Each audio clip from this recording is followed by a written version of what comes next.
የጀግኖች ደም ያደመቀው ድል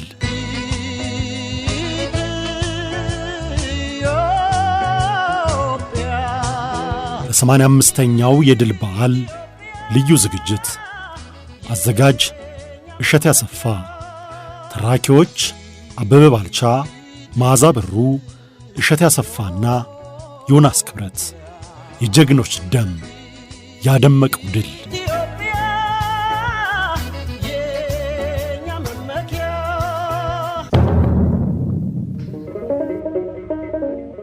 ኢትዮጵያ በአፍሪካና በእስያ ሀገሮች የደረሰ ቅኝ ተገዥነት ሳያገኛት በነጻነቷ እንድትኖር ያስቻላት የሌሎች በጎ ፈቃድ ወይም ተአምር አልነበረም። የነጻነቷ ስር በማይነቃነቅ የጀግኖች ልጆቿ ደምና አጥንት ስለተተከለ ነበር።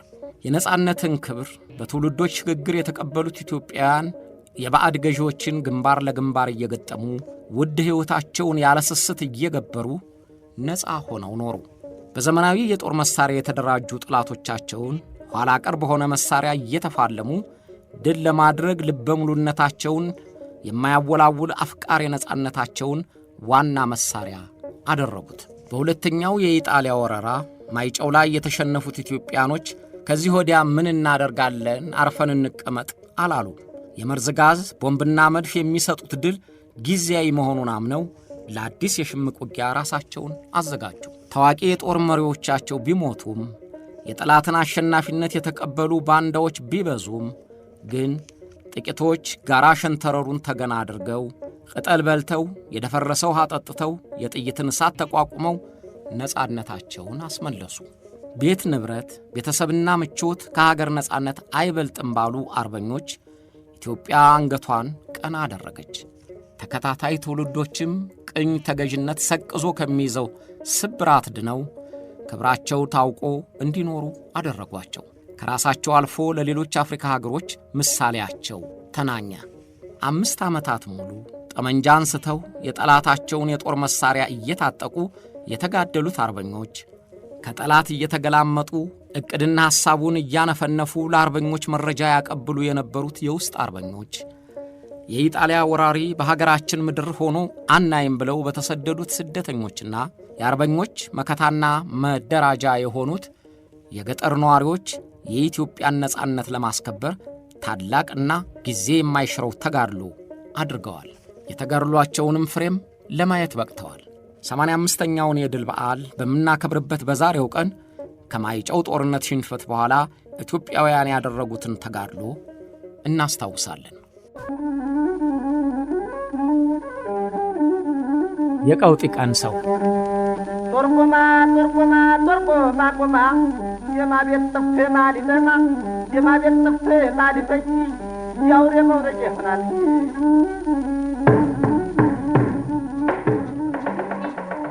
ኢጣሊያ ድል አድርጋ በኢትዮጵያ ምድር መስፋፋት ከጀመረች በኋላ ለኢትዮጵያኖች የጨለመ ጊዜ ሆነ።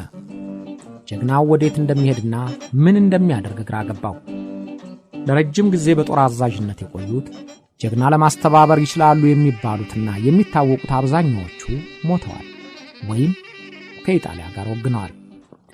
የሰሜኑ ግንባር ጦር ዋና አዛዥና የጦር ሚኒስትሩ ራስ ሙሉጌታ ይገዙ፣ የከፊል ወለጋ ጦር አዛዥ ቢትወደድ መኮንን እንደመሰው፣ የሁሉ ኮንታው ጦር አዛዥ ደጃዝማች በየነ አባ ሰብስብ፣ የግቢ ሚኒስትር ጦር አዛዥ ፊታውራሪ አሸናፊ፣ የባሌው ጦር አዛዥ ደጃዝማች በየነ መርድ፣ የአገር ግዛት ሚኒስትሩ ደጃዝማች ገብረ ማርያም ጋሬ፣ የደቡብ ጦር ዋና አዛዥ ራስ ደስታ ዳምጠው በጦርነቱ ላይ እየተዋጉ ወድቀዋል።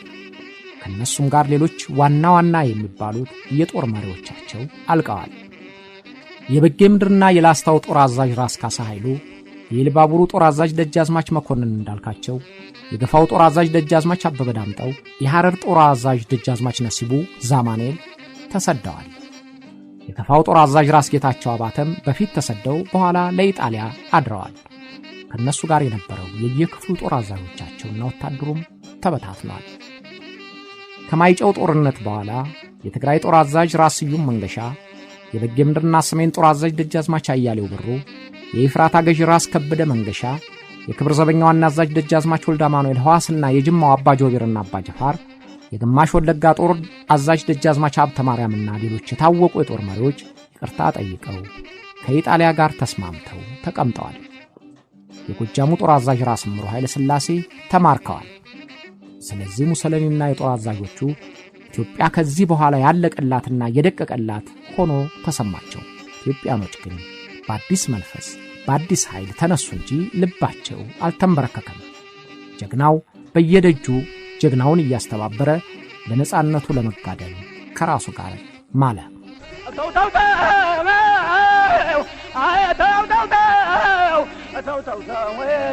በግራም በቀኝም ጦርነት ቢከፍቱ እንዴት ደስ አላቸው። ዝም ብለን የተኛን እየመሰላቸው የማታን አወይ መከራቸው።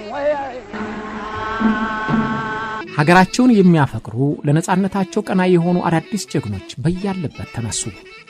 ከዚያ በፊት ብዙ ስም የሌላቸው ወይም በመለስተኛ ደረጃ የነበሩ አንድ ራሳቸውን ከጥቂት ባልደረባ ጋር ሆነው ጎራቸውን ተገን ገደላቸውን ምሽግ አድርገው የአርበኝነት ሥራ ጀመሩ።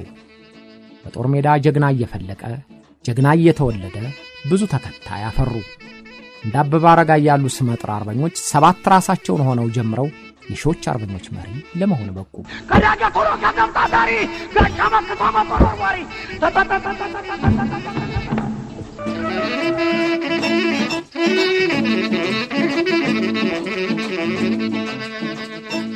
ጀግኖች አርበኞች በሀገራቸው የተለያዩ ክፍሎች ተሰራጩባት። በሸዋ በሁሉም አውራጃዎች አርበኞች ተነሱ። በተጉለትና ቡልጋ ባላምበራስ አበበ አረጋይ እና ኃይለ ማርያም ማሞ እነ ዘውዱ አባኮራን፣ በመንዝ እነ ልጅ ግዛቸው ኃይሌ እነ ከፈለው ወልደ ጻዲቅ፣ በመርሃ ቤቴ እነ ገለታ ቆርቾ እነ ሸዋ ረገድና ይልማ በሼ እነ ተሾመ ሸንቁጥ ጠላት በምድራችን አይኖርም ብለው እምቢ አሉ። የማንን ርስት ማን ይበላታል? የማንን እናት ማን ያብላላታል? የማንን ርስት ማን ይመኛታል? ሞት ለማን ቢሆን ይቀርለታል? አንሳሮን ነጻዩን ቆስላሴ እነ ሻለቃ መስፍን ስለሺ በጨቡና ጉራጌ እነ በቀለ ወያ በጅባትና ሜጫ በግንደ በረት በሙሎ እነ ገረሱ ሉኪ እነ ከበደ ብዙነሽ እነ ጃጋማ ኬሎ ባንኮበር እና አየለ ኃይሌ እነ ደስታ ሸዋርካብህ ቢላ አገር የብለው የኢጣሊያንን አገዛዝ ወግዳሉ።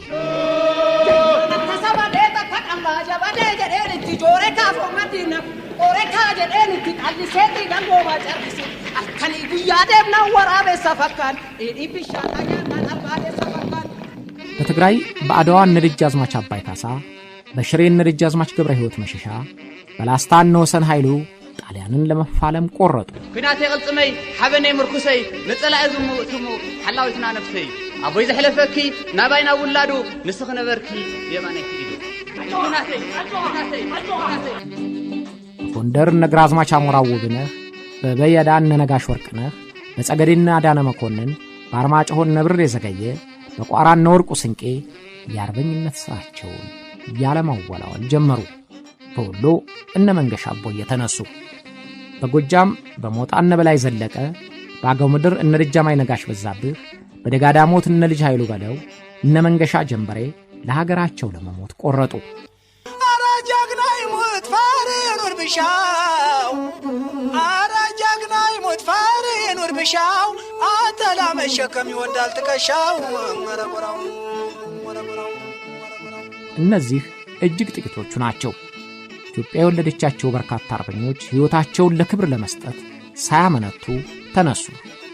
5 ዓመታትም ሙሉ ትጥቃቸውን ሳይፈቱ ጠመንጃቸውን ከክንዳቸው ሳይለዩ ጥቂት ሆነው ጀምረው እልፍ ሆነው ጠላታቸውን መውጫ መግቢያ አሳጥተው ወደ ሀገሩ መለሱት። የሞትንና የመቁሰልን የረሃብንና የጥምን ስቃይ ችለው ከዱር እንደወጣ አንበሳ በያውራጃው አገሱ። እናም ጠላታቸውን አባረው ድል አድራጊዎች ሆኑ።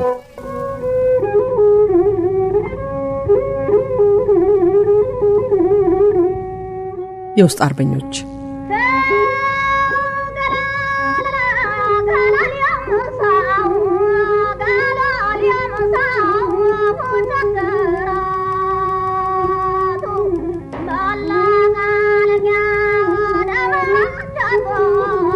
ለኢትዮጵያ ነጻነት የሚዋደቁት አርበኞች ምንም እንኳን በዘመናዊው የጦር ትምህርት ገብተው ባይማሩም በልምድ በተፈጥሮ ዕውቀትና በየዕለቱ የጦርነት እንቅስቃሴያቸው እየተማሩ የሽምቅ ውጊያ ከፈቱ። የሽምቅ ውጊያን ኢትዮጵያኖች አርበኞች እንደጀመሩት ይነገርላቸዋል። ከፊት ለፊት ውጊያቸው ጎን ለጎንም ለድል የሚያበቁ የውጊያ መዋቅሮችን አደራጅተዋል። ለሀገራቸው ፍቅር የተቃጠሉ ኢትዮጵያኖች ቀን ከኢጣሊያኖች ጋር እየዋሉ ማታ የሚያገኙትን መረጃ ለአርበኞች በማቀበል እንቅስቃሴ ተሰማሩ። ለዚህ ተግባር ሴቶች አስተርጓሚዎች፣ የኢጣሊያ ጥቁር ወታደሮች፣ በተለይ የሐማሴን ወታደሮች የመረጃ ምንጭ ሆነው ተሰማርተዋል። በአንዳንድ ቦታ የስለላው ተግባር በድርጅት የተዋቀረ ነበር። እስከ ተቻለ ድረስ የኢጣሊያኖችን እንቅስቃሴ፣ የኢጣሊያኖችን ስምሪት እያነፈነፉ ለአርበኛ ይልካሉ። በስለላና ለአርበኛው መድኃኒትና ስንቅ ለማቀበል የውስጥ አርበኞች በአዲስ አበባ ሚስጥራዊ ድርጅት ማቋቋማቸው የድርጅቱ አባል የነበሩት ታደሰ ዘወልዴ በቀሪን ገረመው ጽሑፋቸው ገልጸውታል።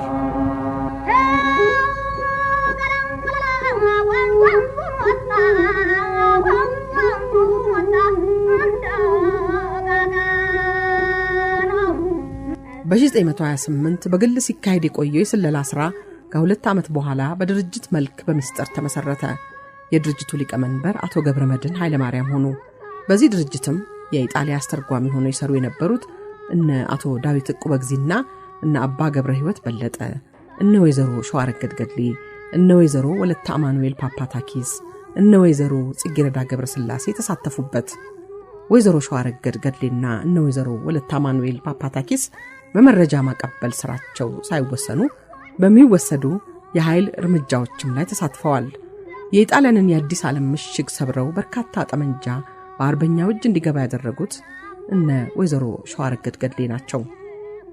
ከአርበኞችም ያገኙትን የተጋድሎ ዜና በጅቡቲ በሱዳን በኩል ውጭ ላለው ስደተኛ የሚልኩት የውስጥ አርበኞች ነበሩ። በዚህ ስምሪት በውጭ እነ ተመስገን ገብሬ፣ እነ ዳባ ብሩ፣ እነ አባይ መኑ ብዙ ሰርተዋል። በሀገር ውስጥም ዮሐንስ በሚል ልዩ ስም የሚጠሩት በሸዋ እነ ታደሰ ዘወልዴ መሰማራታቸው ተዘግቧል። አርበኞቹ በሚንቀሳቀሱበት አካባቢ ያሉ ገበሬዎችና በስለላ ተሰማርተው ሀገራቸውን አገልግለዋል።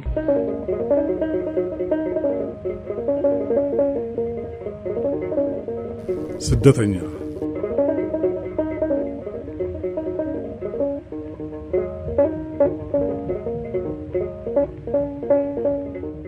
ኢትዮጵያ በጠላት ጦር እንደተሸነፈች በተለይም በጠረፍ አካባቢ ያሉ ተዋጊዎች ወደ ጅቡቲ፣ ወደ ኢየሩሳሌምና ኬንያ፣ ሱዳንም ተሰደዱ። ንጉሠ ነገሥቱ አፄ ኃይለ ሥላሴም ወደ እንግሊዝ ሀገር ተሰደዱ።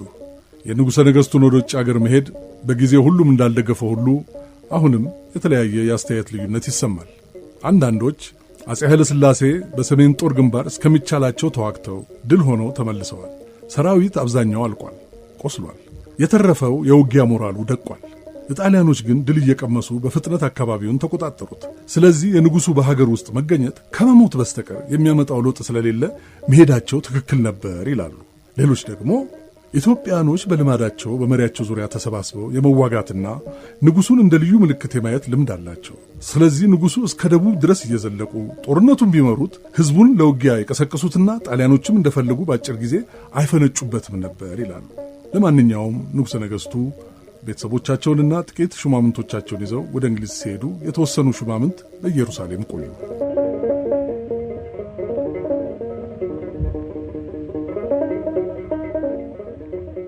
ጥቂቶቹ ስደተኞች ለምሳሌ እንደነ ሎሬንሶ ታዕዛዝና አቶ ወልደ ጊዮርጊስ ተድላ በጎንደር በኩል በድብቅ ወደ ሀገራቸው እየተመለሱ አገልግሎት ሰጥተዋል። የተቃቃሩ አርበኞች አንድ ሆነው ተጋድሏቸውን እንዲያሰፉ አሸማግለዋል። ስደተኞች የጎላ ድርሻ እንዳደረጉ የሚቆጠረው እንግሊዞች በኢጣሊያን ላይ ጦርነት ካወጁ በኋላ ለወታደርነት ሲጠሩ ነው። ያን ጊዜ የኢትዮጵያ ስደተኞችን በወታደርነት ለማሰለፍ እንግሊዞች በመወሰናቸው የሀገሩን ነጻነት የናፈቀው ኢትዮጵያዊ በአጭር ስልጠና በተዋጊነት መንፈስ ከእንግሊዝና ከአርበኛው ጋር ተሰለፈ። በኬንያ ያሉት ስደተኞች ከእንግሊዞች ጋር፣ በደቡብ በኢየሩሳሌምና በካርቱም ያሉት ደግሞ ንጉሠ ነገሥቱን አጅቦ ወደ ኢትዮጵያ ከገባው የሱዳን ጦር ጋር ተቀላቀሉ። ከነጻነት በኋላ ለተጋድሎ የክብር ደረጃ ወጥቶ በተሰጠው ሜዳሊያ አንደኛ ጠላትን አላይም ብሎ በዱር በገደል ደሙን ያፈሰሰው ተጋዳይ፣ ሁለተኛ ከጠላት ጋር እየተገላመጡ ለሀገራቸው ነጻነት የተጋደሉ የውስጥ አርበኞች፣ ሶስተኛ የጠላትን ግፍ አናይም ብለው ቤት ንብረታቸውን ጥለው የተሰደዱ ስደተኞች እንዲሆኑ ተደርጓል። እረተው በሉት ያምባል ሁሉ ሰጠው ለነፋስ አንጓሉ አንጓሉ አንጓሉ አንጓሉ እንደ ቁላኦፍ እንደ ግሪሳ ኢትዮጵያኖች ለነጻነታቸው ቀናኢ ደፋር ተዋጊዎች መሆናቸው ተደጋግሞ የተነገረ ቢሆንም ሁሉም ኢትዮጵያኖች እንደዚሁ ናቸው ማለት አይደለም። ፋሺስት ኢጣሊያ ወረራ ለነጻነታቸውና ለሀገራቸው ክብር ቤታቸውን በዱር በገደል አድርገው ከሚዋጉት ቁጥር በላይ የጦር መሳሪያ ታጥቀው ሀገራቸውን የሚወጉ ወገናቸውን የሚገድሉ የወገናቸውን ቤት የሚያቃጥሉ ባንዳዎች የበዙ ነበሩ። ኢጣሊያኖች ኢትዮጵያን ይዘው ለመቆየት ዋና መፍትሄ አድርገው የወሰዱት ኢትዮጵያኖቹን በኢትዮጵያኖች እርስ በርሳቸው ማጋደል ነበር። ለዚህም እንዲረዳቸው በኢትዮጵያኖች ዘንድ በታላቅ ክብር የሚታየውን ከባላምባራስ እስከ ደጃዝማች ያለውን ማዕረግ ያለ ስስት ለባንዳው ዘረገፉት። አርበኛውን የሚገኝበትን አካባቢ አጥፋ ብለው አዘዙት። ማዕረግና ጥቅም የደለለው ኢትዮጵያዊም በሚያውቀው መውጫ መግቢያ መንገድ እየሄደ አርበኛውን ከነዘመዱ እያደነ ክፉ ድርጊት ፈጸመበት። ነጮቹ ኢጣሊያኖች በየግንባሩ ብዙ ሆነው አይሰለፉም። ባንዳውን አስታጥቀው ያሰማሩታል። በጊዜው የነበሩ እንደሚያረጋግጡት 4000ና 5000 በሚሆነው የባንዳ ሰራዊት ውስጥ ነጮቹ ከ20ና ከ30 አይበልጡም።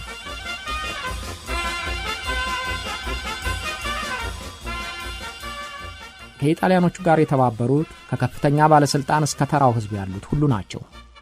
ተራው ህዝብ ቀድሞ የነበረው የጉልበትና የመዋጮ ግብር አስመርሮት ስለነበረ ኢጣሊያኖች ግብሩን ወደ ገንዘብ ብቻ በመለወጣቸው የተሻለ ስርዓት ሆኖ አገኘው። አገረ ገዢዎችና ባላባቶችም እንደ ቀድሞ አዘውና ናዘው መኖር የሚችሉ መስሏቸዋል።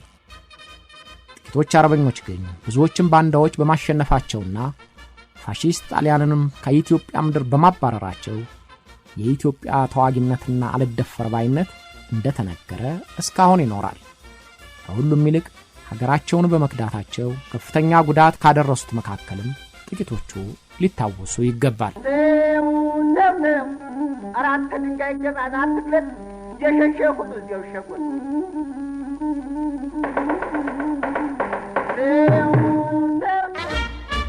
የትግራው ደጃዝማች ኃይለ ሥላሴ ጉግሳ።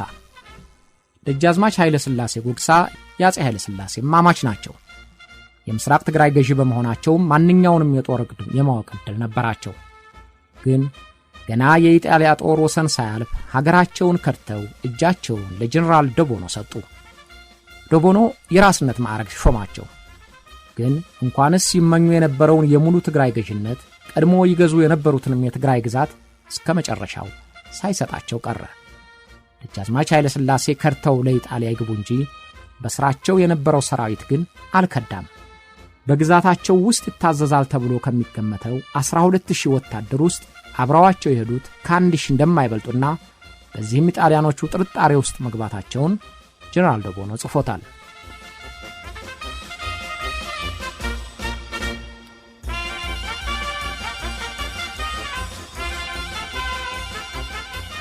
የጎጃሙ ደጃዝማች ገሰሰ በለው። ደጃዝማች ገሰሰ የሞጣ አውራጃ ሹም ነበሩ።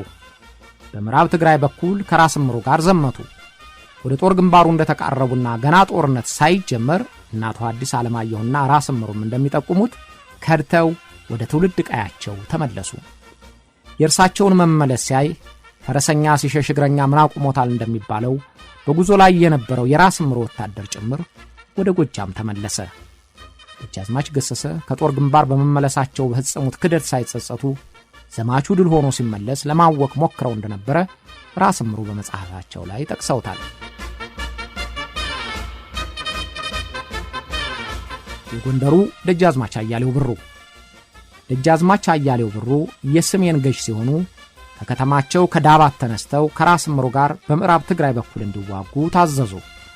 ነገር ግን ቀድሞ በስልጣንና በሹመት የነበራቸውን ቅሬታ ምክንያት አድርገው ከኢጣሊያኖች ጋር ተስማምተው እንደነበረ የኢጣሊያ ጸሐፊዎች አረጋግጠዋል። ስለዚህ ምክንያት እየፈጠሩ በጦርነቱ ሳይሳተፉ ቀሩ። የጦር አዛዣቸው ፊታውራሪ ሽፈራው ግን ጠላትን ባይኔ ያየው አላልፍም ብለው ጽኑ ውጊያ አድርገው 9 የጠላት ታንኮችን አቃጥለው ድል አድርገዋል። የደጃዝማች አያሌው ከተማ የነበረውም ዳባት በኢጣሊያኖች አውሮፕላን የተደበደበው ከፊታውራሪ ሽፈራው ጥቃት በኋላ ነው ተብሏል። የሸዋው ቀኛዝማች ተክለ ማርቆስ። ቀኛዝማች ተክለ ማርቆስ የንጉሠ ነገሥቱ ምክትል ጸሐፊ በኋላም የፖስታና የቴሌ ሚኒስትር ሆነው የተሾሙ ናቸው። ከሹመቱም ይልቅ ለንጉሠ ነገሥቱ ዋና ባለሟል በመሆናቸው እያንዳንዷን እንቅስቃሴ የማወቅ ዕድል ነበራቸው። ግን በዛው በሹመታቸው ጊዜ ለኢጣሊያ ሰላይነት ተመልምለው ኖሮ መረጃዎችን በስልክ ሰራተኞች በኩል ሲያቀብሉ መቆየታቸው ኢጣሊያኖች አረጋግጠዋል። ኢጣሊያኖች ኢትዮጵያን ከያዙ በኋላ ቀኛዝማች ተክለ ማርቆስ ከፍተኛውን ሽልማት ተሸላሚ ሆነዋል።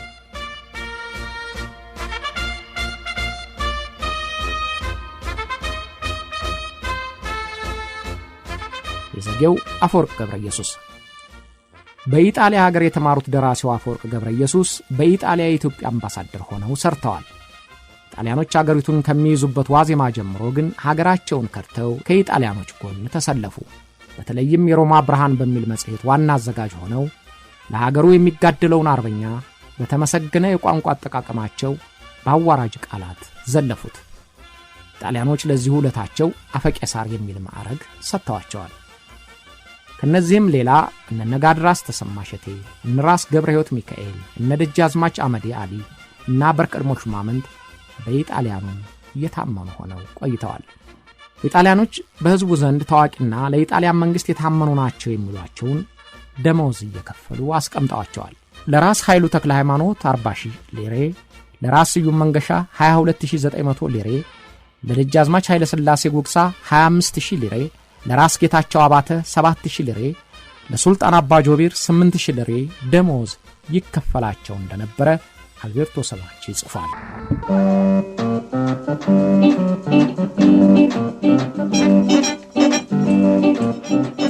አርበኞች አይተባበሩም።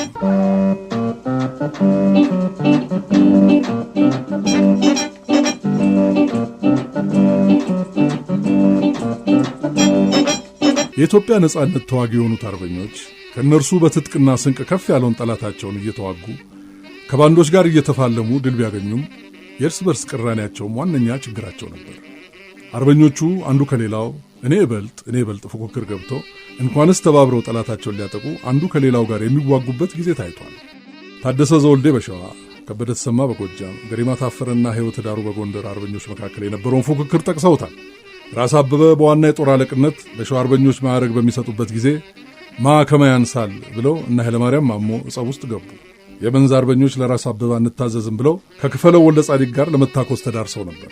በጎጃም ልጅ በላይ ዘለቀና ልጅ ኃይሉ በለው ጸበኞች ናቸው። ልጅ ኃይሉ በለው ከአባታቸው የወንድም ልጅ ከአርበኛው ከደጃች ነጋሽ በዛብህ ጋር አይስማሙም። ለዚህም ልጅ ኃይሉ በለው በ1933 ቀዳሚ መልእክተኛ ለነበሩት ለአዛዥ ከበደ የጻፉት ያረጋግጠዋል።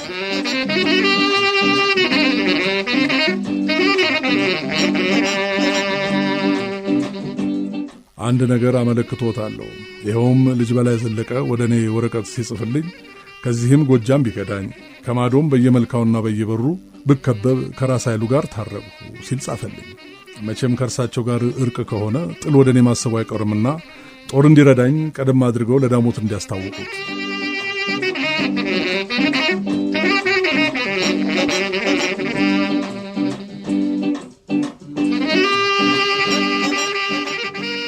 በጎንደር ተመሳሳይ ችግር ነበር። አንዱ ከሌላው ጠበኞች ናቸው። የሰሜን አርበኞች አዛዥ ደጃች ወርቅነህና የዋጋ አርበኞች መሪ ልጅ ወሰን ኃይሉ ነፍስ ያዋደቀ ግጭት አድርገዋል። የጠባቸው መነሻ እኔ ልቅ ብቻ ነው። ሁለቱ አርበኞች ጦርነት ገጥመው ነጋሽ ወርቅነህ ድል አድርገዋል። የአርበኞችን ትብብር ለማጠናከርና ልዩነታቸውን ለማጥበብ የሸዋ አርበኞች ማህበር መስርተው ህብረታቸውን ለማጠናከር ሞክረዋል።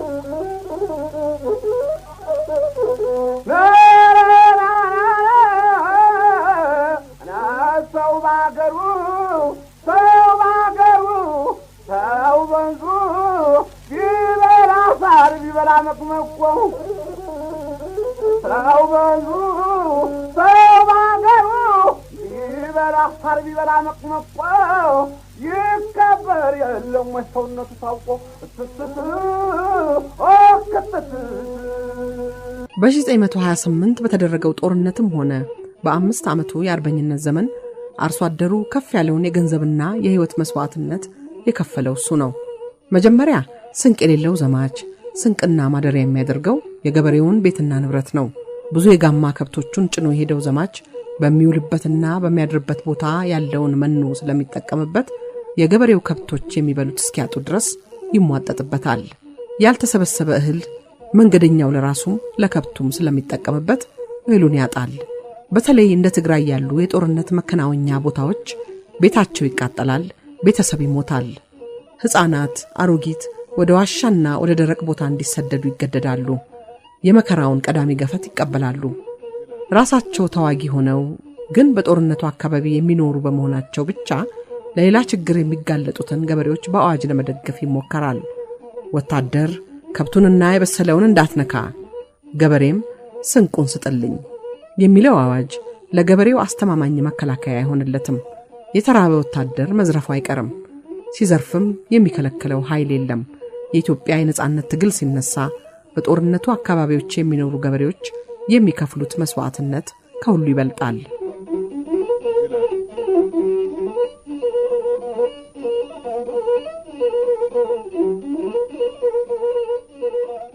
በአምስቱ የአርበኝነት ዘመንም ገበሬው የወታደሩ ስንቅና ምሽግ ሆኖ አገሩን አገልግሏል። ኢጣሊያኖች የአርበኛው አብሊና ጠጭ ነህ ብለው በጦር ኃይል ዘምተው ቤቱን ያቃጥሉታል፣ ከብቱን ይዘርፉታል።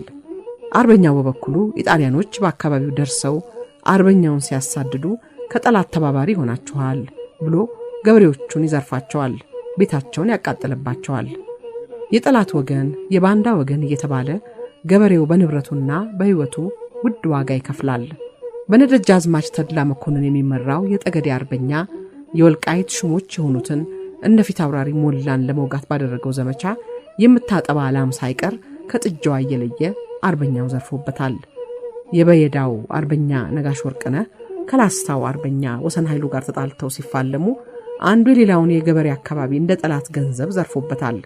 የጅሌና የጥሙጋ የኢፍራታ የኢጣሊያ ባንዳ ወታደሮች የመንዝንና የግሼን አርበኞች እንዲያደኑ ሲታዘዙ የገበሬውን ንብረት ሙልጭ አድርገው ዘረፉት። ከኢጣሊያም ጋር ይሁን አርበኞች እርስ በርስ በሚያደርጉት ጦርነት ገበሬው በማያውቀው ጉዳይ ከአቅሙ በላይ የሆኑ ፍዳዎችን ተቀብሏል። ያም ሆኖ ታሪክ የሚያስታውሰው ጠመንጃ ይዞ የተዋጋውን ብቻ እንጂ ስንቅና ደጀን ሆኖ ሁሉንም ችግር በጽናት ችሎ የተዋጋውን ገበሬ አይደለም።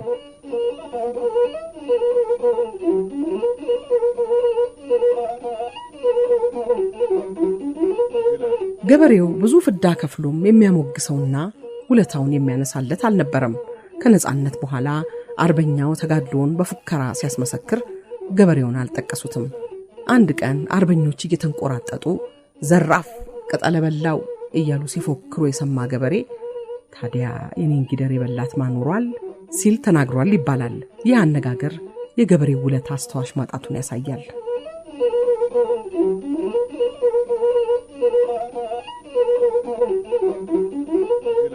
በአርበኝነቱ ዘመን የጊዜውን ስቃይ የጎጃም ገበሬ ለአዛዥ ከበደ ተሰማ የነገራቸው ሊጠቁም ይችላል።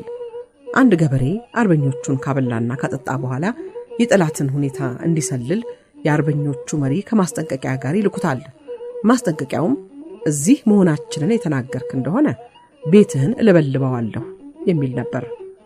ገበሬው ካፋቸው ቀበል አድርጎ ዋናው ነገር ነጻነት መገኘቱ እንጂ እኛን ማቃጠሉማ ከሁለቱም በኩል ነው ሲል መለሰላቸው።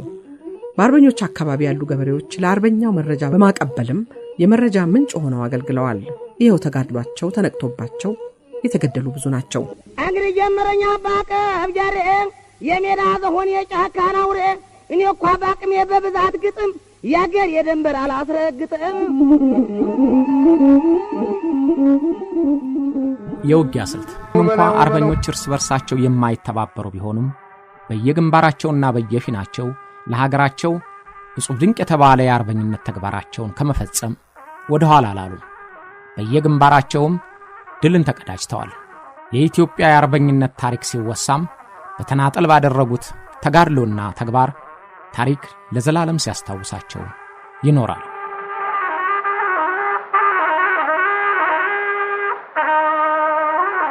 አርበኞች የውጊያ መደባቸውን በተራራና በሸንተረር ቦታዎች አድርገው እንዳስፈላጊነቱ እየተወረወሩ ጠላትን ማጥቃት ዋነኛ ስልታቸው ነው። በደፈጣ ውጊያ የኢጣሊያንን የጦር ኃይል ብቻ ሳይሆን ኢትዮጵያኖችን አሸንፊያለሁ የሚለውን የጣሊያኖችን ስሜት ካምሯቸው ሰበሩት። ኢጣሊያኖች በባንዳው ሰራዊት እየተመሩና እየተጠናከሩ በጭካኔና በጭፍጨፋ ሊያጠፏቸው ቢሞክሩም አርበኞቹ አልተበገሩም። ዘመናዊ የጦር መሳሪያ ከጠላታቸው እየማረኩ ታጠቁ። የቀድሞውን ግብራዴና ጦር የናስ ማሰርና የውጅግራ አንድ ጎረስ ጠመንጃ ትተው ከኢጣሊያኖች በማረኩት ዘመናዊ የምንሽር የነፍስ ወከፍ መሳሪያና የቡድን መሳሪያ ተጠናከሩ። ጥይትና አንዳንድ ጊዜም ስንቃቸውን ከኢጣሊያኖች አገኙ። ውሎ ሲያድርም እንደ ጧት ጮራ የአርበኝነት ሥራ እየደመቀ በአንዳነት እየከሰመ መሄዱ በግልጽ ታየ።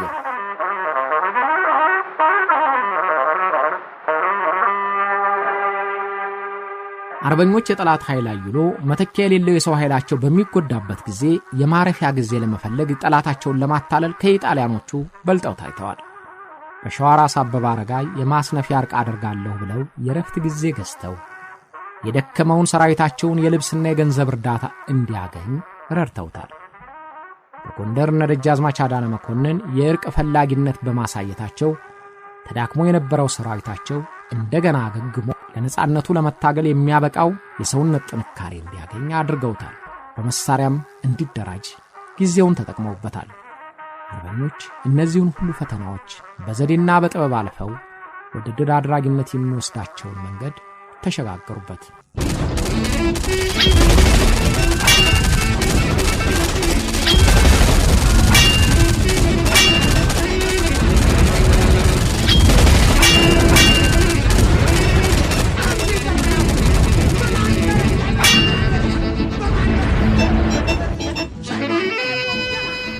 አርበኞች የኢጣሊያኖቹ ወታደሮችን በከተማ አካባቢ ብቻ ወስኗቸው ሳለ ኢጣሊያ በእንግሊዝ ላይ ጦርነት አወጀች። ቀድሞ የኢጣሊያ ቅኝ ገዥነትን አውቀው ኢትዮጵያን እንደ ጭዳ ዶሮ አሳልፈው የሰጧት እንግሊዞች ያመኑት ፈረስ ጣለ በደንደስ ሆኖ ጦርነት ሲያውጁባቸው በሊቢያ ያለው የኢጣሊያ ጦር ወደ ግብጽ እንዳያልፍ በኢትዮጵያ ያለውን ኃይል መስበር እንዳለባቸው አመኑ። ስለዚህ እርዳታቸውን ለኢትዮጵያ አድርገው በኢጣሊያ ላይ ሰራዊት አዘመቱ። በሱዳን በኩል የሚነሳ ጦራቸውን ወደ ኤርትራ፣ ከኬንያ የሚነሳውን ጦራቸውን በደቡብና በምስራቅ አልፎ አዲስ አበባን እንዲይዝ በሶስት ጀነራሎች የሚመራ ጦር አዘመቱ። አፄ ኃይለ ሥላሴ የሚመሩት የሀገር ተወላጅ አርበኛ በምዕራብ ኢትዮጵያ በኩል ወደ ጎጃም ዘለቀ። እንግሊዞች ለንጉሠ ነገሥቱ የስደተኝነት የመኖሪያ ፈቃድ ከመስጠት በስተቀር ኢትዮጵያን በችግርም ጊዜ ደግፈዋት አያውቁም። የጣሊያንን የኢትዮጵያን ገዥነት ቀድመው ካወቁላት ሀገሮች ቀዳሚዋ ናት።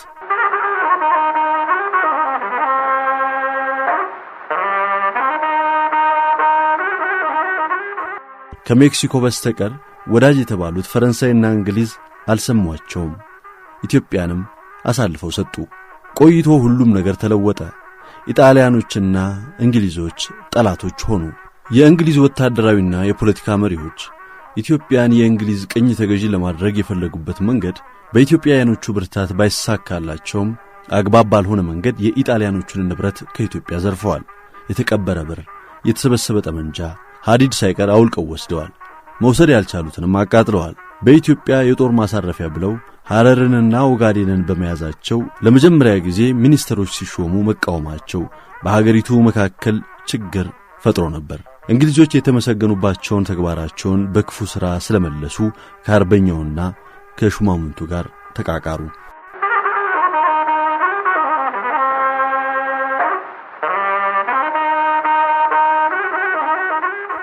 ኢትዮጵያ በመራር ትግል ነጻነቷን ተጎናጸፈች። የኢትዮጵያ ባንዲራ በዳግማዊ ምኒልክ ቤተ መንግሥት የተውለበለበው መጋቢት 28 ቀን 1933 ዓ.ም ነው። መጋቢት 28 ከሰዓት በኋላ የእንግሊዝ ጦር አዲስ አበባ ሲደርስ ኢጣሊያዊው የአዲስ አበባ ከንቲባ አቃቂ ድረስ ወርዶ ተቀበለው። መጋቢት 28 በኢትዮጵያውያኑ ዘንድ የደስታ ፈንጠዝያ ተደረገ። ይሁንና ኢጣሊያኖች ትጥቃቸውን ገና አልፈቱም ነበር። በእነዚያ ደስታቸውን በሚገልጹ ወጣቶች ላይ ተኩስ ከፍተው የነጻነት ቀናቸውን ሳያዩ 20 የሚሆኑትን ገደሏቸው።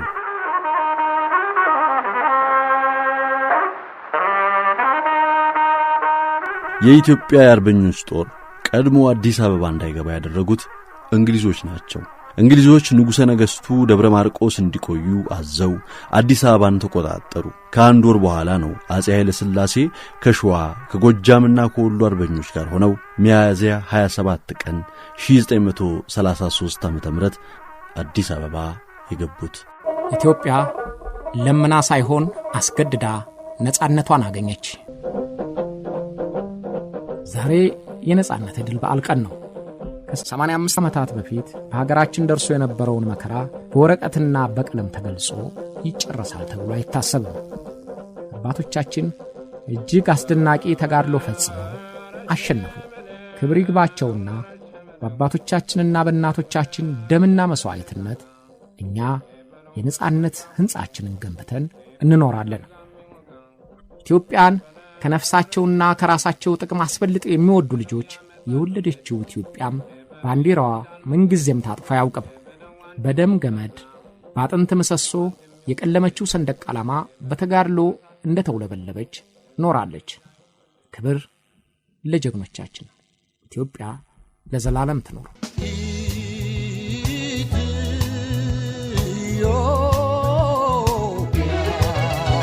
85ኛው የድል በዓል ልዩ ዝግጅት አዘጋጅ እሸት ያሰፋ፣ ተራኪዎች አበበ ባልቻ፣ መዓዛ ብሩ፣ እሸት ያሰፋና ዮናስ ክብረት። የጀግኖች ደም ያደመቀው ድል